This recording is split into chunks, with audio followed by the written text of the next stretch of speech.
Some children dream about becoming astronauts. Some dream about becoming athletes.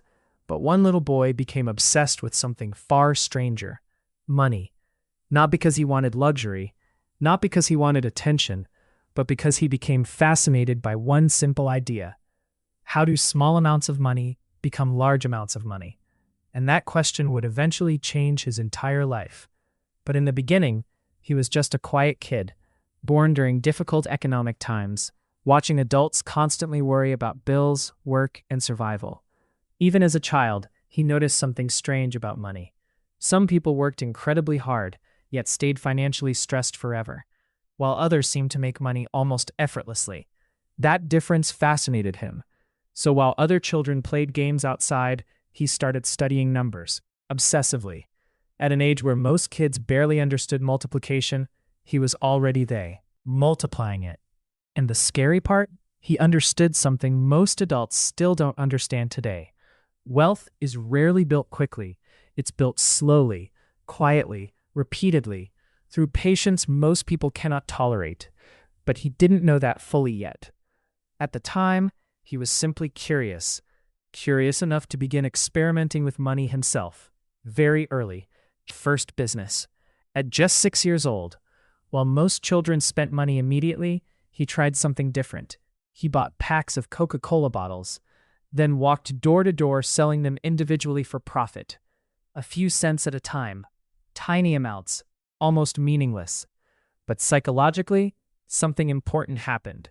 He discovered money could reproduce itself. That realization changed everything. Most people see money as something to spend. He started seeing money as workers, little employees capable of creating more employees. Their entire relationship with spending changes. Imagine being 6 years old and already understanding the difference between consumption and investment. Most adults never reach that level because modern society trains people to consume emotionally. Buy now, enjoy now, upgrade now, reward yourself now. But this child discovered a completely different mindset. Delay pleasure today to create freedom tomorrow.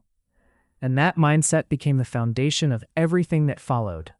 The profits from those Coca-Cola sales were tiny, but the lesson was massive. Money was no longer just paper. It was a tool, a machine. And if used correctly, that machine could grow forever. By age 11, most children were still spending allowance money on toys. But this boy made a decision that would quietly shape his future forever. He bought his first stock. 3 shares, a tiny investment. Because this was different from selling Coca-Cola. This wasn't active work anymore. This was ownership. For the first time, he experienced the idea of making money while doing nothing. And at first, it didn't go well. The stock price dropped almost immediately. Fear entered his mind. Doubt appeared. So when the stock recovered slightly, he sold it quickly for a small profit. Relieved, safe. But then something happened that would become one of the most important financial lessons of his life. The stock kept rising, far higher. And suddenly, he realized something painful. Patience matters more than emotion. That lesson became deeply embedded in his psychology. Because investing is not just mathematics, it's emotional control. Most people think wealth building is about intelligence, but often it's about resisting panic, resisting impulsive decisions, resisting short-term emotion. Even at 11 years old, that understanding would compound into billions. As he entered his teenage years, his fascination became obsession. He read financial books constantly, studied businesses, memorized stock prices, analyzed companies. While most teenagers focused on entertainment, he focused on understanding how money flows through the world. And the strange thing was, he didn't look extraordinary. No flashy lifestyle, no luxury, no dramatic genius behavior. Just relentless curiosity, quiet discipline, and repetition. Thousands of hours studying businesses, patterns, human behavior, because eventually he realized investing wasn't really about stocks. It was about psychology, fear, greed, patience, human emotion. Markets rise and fall largely because human emotions rise and fall. And most people become financially self-destructive because they cannot control themselves emotionally. While others reacted emotionally, he trained himself to think rationally, slowly, calmly, long-term. And in a world addicted to speed, long-term thinking became a superpower. At 14 years old, while many teenagers dreamed about buying clothes or impressing friends, he used saved money to purchase farmland. Think about how unusual that is. Most teenagers consume. He acquired assets. The land produced income, quietly, consistently, even while he slept. And this reinforced another life-changing lesson. Wealth grows fastest when assets continue producing value without constant labor. Most people stay trapped financially because they only exchange time for money. But assets behave differently. Assets continue working, continuously, whether you're awake or asleep. And this is where compounding truly begins changing someone's life. Because compounding isn't just about money. Systems producing results repeatedly over time. Tiny growth, repeated long enough, eventually becomes enormous. But here's the problem. Humans struggle to appreciate slow progress. Modern brains crave immediate rewards, fast dopamine, fast pleasure, fast results.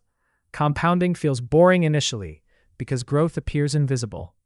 But invisible growth is often the most powerful kind. And this young investor was slowly building an identity around patience itself, without fully realizing it yet. At some point, he encountered an idea so powerful, it completely transformed the way he viewed life: compounding. The ability for small growth to multiply itself repeatedly over time. At first glance, compounding looks unimpressive. Tiny gains, tiny progress, tiny growth, almost invisible. But then something extraordinary happens. Growth starts building on previous growth. And suddenly, the process accelerates. Exponentially. This is why compounding feels almost magical. Because human brains naturally think linearly. We struggle to emotionally understand exponential growth. Imagine a snowball rolling downhill. At first, it barely grows. But over time, it becomes massive. Not because of one giant moment, but because tiny growth kept stacking repeatedly. That's compounding. And once he truly understood this principle, he stopped chasing quick money completely. Because he realized something most people never understand. Small, consistent gains become enormous, given enough time. The gap becomes enormous. Chapter 7, The Power of Starting Early.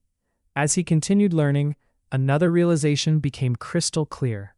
Time matters more than intensity. Most people believe wealth comes from earning huge amounts quickly, but compounding rewards something completely different: starting early. Even tiny investments made young can outperform massive investments made later. Why? Because time multiplies everything. And this realization terrified him in a strange way. Because every wasted year becomes impossible to recover fully. This is what most young people misunderstand. They think time is abundant, infinite. But financially, early years are unbelievably valuable. A single dollar invested young can eventually become worth far more than dozens invested later. Not because the dollar itself is special, but because time amplifies it. And once someone emotionally understands this, their priorities change forever. Because future wealth becomes visible psychologically. Suddenly, small spending decisions no longer feel small. Every unnecessary expense carries invisible future cost, not just present cost. And this perspective separated him from almost everyone around him. While others focused on immediate lifestyle, he focused on future multiplication. But here's what made his mindset so rare. Modern society rewards speed. Everything today trains people to think short-term. Social media, consumer culture, advertising, even financial markets. People constantly chase quick profits, quick dopamine, quick status. And because of this, most people never stay consistent long enough to experience compounding fully. They quit too early, change direction too early, spend too early, panic too early. That's why compounding feels almost unfair to disciplined people. Because patience itself became rare. And rare behaviors create extraordinary results. While millions chased trends, he stayed focused on timeless principles. These qualities looked boring externally, but financially, they were incredibly powerful, because wealth often grows silently before it becomes visible publicly. For years, his progress looked ordinary. No glamorous lifestyle, no viral fame, no luxury obsession. And this is the phase where most people fail psychologically. Because during the early years, compounding still feels slow. The results don't look dramatic yet. Meanwhile, other people appear to be enjoying life more. Showing status online and disciplined investing can temporarily feel unrewarding emotionally. But this is where emotional maturity becomes critical, because compounding rewards people willing to tolerate delayed gratification longer than others. And eventually, time begins rewarding patience aggressively, slowly at first, then suddenly. This is the part most people misunderstand about wealthy individuals. Many fortunes were not built through dramatic genius moments, but through decades of consistency. Tiny, smart decisions repeated thousands of times. And because the process looks boring externally, most people underestimate its power entirely. Then eventually, the compounding curve begins changing dramatically. Growth accelerates. Money starts producing larger amounts of money, which then produce even more money. And suddenly, years of invisible discipline become visible success. Because outsiders only see the explosion at the end. They don't see the decades of patience underneath it. And that's why successful investors often appear lucky. People notice the outcome, not the repetition, not the restraint, not the emotional discipline. By now, his investments were growing at levels difficult for ordinary people to comprehend. But psychologically, he remained remarkably similar. Because the greatest advantage wasn't money itself anymore. It was mindset. A mindset capable of resisting emotional chaos, while others constantly reacted impulsively. And over time, that emotional stability became worth billions. Eventually, the little boy who once sold Coca-Cola bottles became one of the wealthiest investors in human history. Not because he desperately tried to look rich, but because he understood one simple principle earlier than almost everyone else. Small, consistent actions, repeated long enough, become extraordinary. That's compounding. And the truth is, compounding is not just financial. Your habits compound, your discipline compounds, your health compounds, your relationships compound, even your mindset compounds. Every small decision quietly shapes your future identity, which means the real danger isn't making one terrible mistake. It's repeating tiny bad decisions for years. But the opposite is also true. Tiny good decisions, repeated consistently, can completely transform a life. And maybe that's why compounding feels almost magical. Because in the beginning, nothing seems to happen. Then slowly, everything changes.